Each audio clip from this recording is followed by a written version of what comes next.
What's up, Wisecrack? Michael here. You may have seen some of the recent vlogs where we've delved into life-changing movies, Nick Cage movies, and Rick and Morty copy pasta. Today I thought I'd get a little more personal, so I'm going to use this format to talk about a pair of filmmakers who have changed my life. Joel and Ethan Coen, i.e. the Coen Brothers. You've probably seen at least a few of their movies, and we've discussed them at Wisecrack quite a bit. And while their movies are equal parts hilarious, cinematic, and dramatic, the reason they've been so important to me is their philosophical depth. I've learned almost as much from their work as I did in grad school, and I want to talk about a few of their films that have changed the way I think. So welcome to this Wisecrack vlog on how the Coen Brothers changed my life. And of course, spoilers ahead. The first Coen Brothers film I want to talk about is my personal favorite, A Serious Man. Set in early 1960s Minnesota, it's the story of a physics professor trying to save his marriage, care for his disturbed brother, prepare his son for his bar mitzvah, and convince his university to give him tenure, all while seeking the wisdom of an elusive rabbi. The rabbi is busy. He didn't look busy. The film brilliantly draws a parallel between physics and religion, specifically Judaism. Both are systems that try to explain how the world works, and in the film, Larry looks to each for objective truth as his life falls apart. He can't understand why his bad luck persists. He's followed the rules, he's a good man, and so he spends much of the film seeking the advice of Rabbi Marshak. But you don't have to tell Marshak that. Just tell him I need help. Please? I need help. But instead receives only cliches from his mediocre colleagues. How does God speak to us?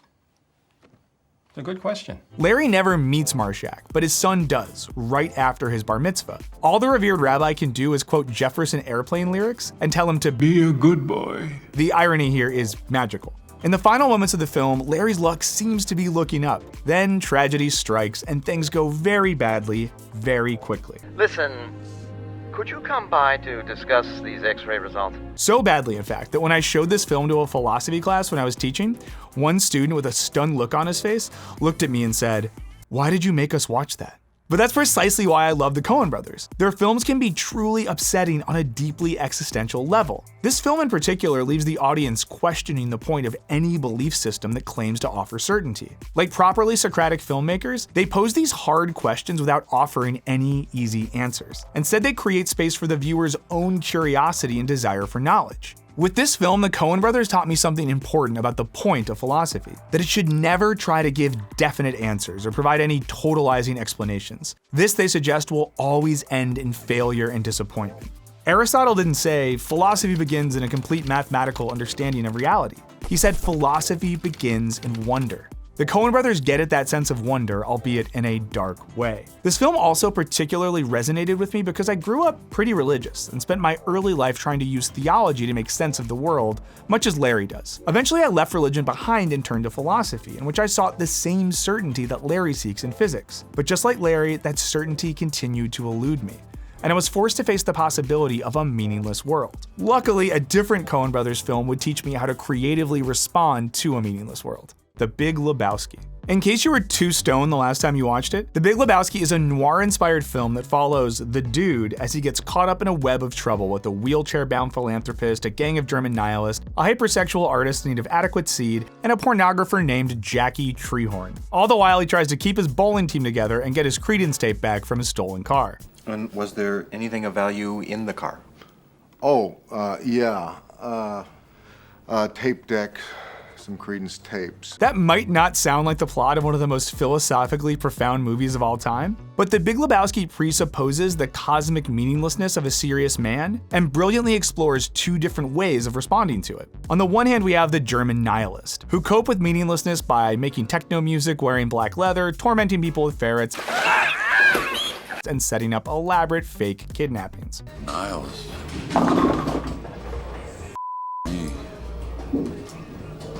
I mean, say what you want about the tenets of National Socialism, dude. At least it's an ethos. The word nihilism has been unfairly wedded to Nietzsche, but ironically, the German nihilist exemplify Nietzsche's worst fear, that people would respond to nihilism by rejecting all meaning and value.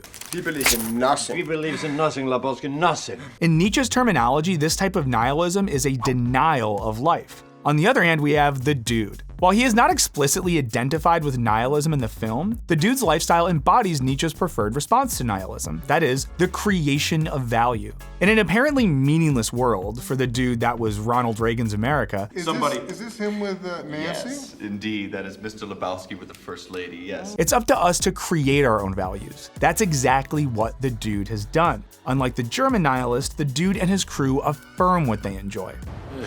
Man. Let's go bowling.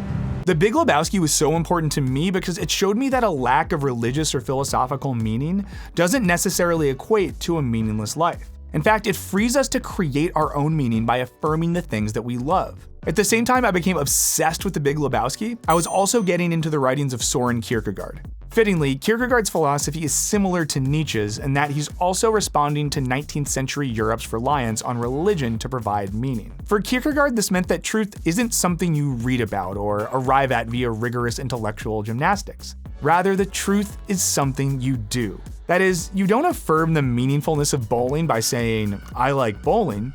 You do so by hitting the lanes with your friends. There's a line I love from Kierkegaard where he says, "Decision is the little magic word that existence respects," which means that you aren't going to have a meaningful life until you decide to do something, whether that's go bowling, write your novel, or simply take a long walk in the woods. The takeaway here isn't that we should all be wearing bathrobes, smoking joints, and drinking White Russians all day. Though if that works for you, well done. It does, however, mean that we all have the freedom and responsibility to create lives that affirm what's meaningful to us. Let's say God or Plato don't have all the answers. That doesn't mean our lives have to lead to leather pants German techno and cutting off people's toes. You want a toe? I can get you a toe. The last Coen Brothers film I want to talk about is Inside Llewyn Davis. It's the story of a Bob Dylan-esque folk singer in early 1960s New York trying to make it as an artist. Spoiler alert, it's not working. And to add insult to injury, actual Bob Dylan shows up at the end. The film might not have the explicit philosophical import of A Serious Man or The Big Lebowski, but I love its subversive critique of a particular American ideology, namely the myth of do what you love and you'll never work a day in your life. It highlights the misleading cruelty of this collective fantasy, showing that for every Bob Dylan, there are thousands of singers almost as good but not quite. No matter how hard Llewyn tries, we just know things aren't going to work out. Frances Ha, another New York-based film from 2013, has a similar message, except that this film's titular character realizes she doesn't need to achieve her dream to be happy. Instead, she gets a day job and finds space to pursue her creative interest on the side. But in Inside Llewyn Davis, we know he's never going to wise up and quit. Instead, he'll burn every bridge and sleep on every couch and get beaten up in every alley. His whole life is like an example of Nietzsche's eternal return. As the philosopher depressingly describes it, this life as you now live it and have lived it, you will have to live once more and innumerable times more. But every pain and every joy and every thought and sigh and everything unutterably small or great in your life will have to return to you. In other words, let's say you're Bill Murray stuck in Groundhog Day. Would you be happy to live this day forever? Rita, if you only had one day to live, what would you do with it? Let's be honest, at a certain point, we've all wanted to be a famous author, singer, actor, scientist, chef, or podiatrist, when in reality, that level of fame and success happens for like 0.01% of people at most. And while that might sound depressing, there's a freedom that comes from realizing that there are ways to live an interesting and fulfilling life besides being Bob Dylan. And this way we can see Inside Llewyn Davis as a cautionary tale, not only because of the character's inability to realize his limitations, but also because he treats everyone like shit along the way. Which brings us to another one of the grand philosophical ideas in this film. Maybe don't be a dick. I could go on about the Coen Brothers' incredible filmography for hours, and if you want to buy me some beers, I will. But these three films in particular affected me on a deep level. And maybe more importantly, the Coen Brothers taught me that films are capable of not only repeating the philosophical ideas of others, but of being philosophical text themselves. That's why I keep coming back to these films over and over again. Just like Nietzsche's genealogy of morals or Kierkegaard's repetition, they are works that always seem to offer new interpretations and insights. They just happen to be much funnier than anything poor Friedrich or Soren ever wrote. Sorry, guys. As always, thanks to our amazing patrons for making our podcast and channel possible.